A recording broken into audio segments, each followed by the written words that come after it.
তাকায় মুসকি হাসি দেয় রে, কারণ সে কি দেখে সে নিজেই জানে। আবু জাহেল সুমাইয়ার কাছে এসে বলে, দেখ পাগল হয়ে গেছে, মৃত্যুর আগে পাগল হয়ে গেছে। সুমাইয়া রাদিয়াল্লাহু তাআলা আনহা আবু জাহেলকে ডাকতে বলে, হে বেঈমান, আমি পাগল হইনি, মাথাও নষ্ট হয় নাই, আমি তাকায় দেখি রে, আমি আসমানের দিক তাকায় দেখি আমার মাওলা, আমার মাসুক, আমার আল্লাহ, আমার আল্লাহ রব্বে কারীম, আল্লাহ আমার জন্য জান্নাতুল ফিরদাউস নিয়ে আসতেছে। সুমাইয়া রাদিয়াল্লাহু তাআলা আনহা মৃত্যুর সময় আল্লাহকে ডাকতে বলে, আল্লাহ আমার এই কঠিন সময় কেউ নাই, তুমি সাহায্য করো।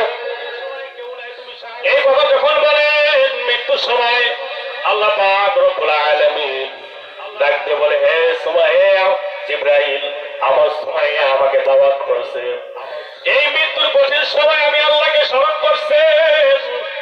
হে আবু জাহেল, হে জিবরাইল, আমার সুমাইয়া আমাকে দাওয়াত দিছে, দুনিয়ায় কোন মানুষের বাড়ি বেড়াইতে গেলে কিছু না কিছু তো নিয়ে যায়।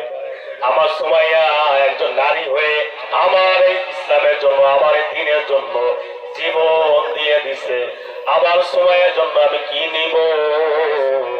আল্লাহ পাক বলেন, ইন্নাল্লাযীনা আমানু ওয়া আমিলুস সালিহাত কানাত লাহুম জান্নাতুল ফিরদাউসি নুজুলা। আল্লাহ পাক বলে, আমি আমার সুমাইয়ার জন্য জান্নাতুল ফিরদাউস নিয়ে রওনা হয়ে গেলাম।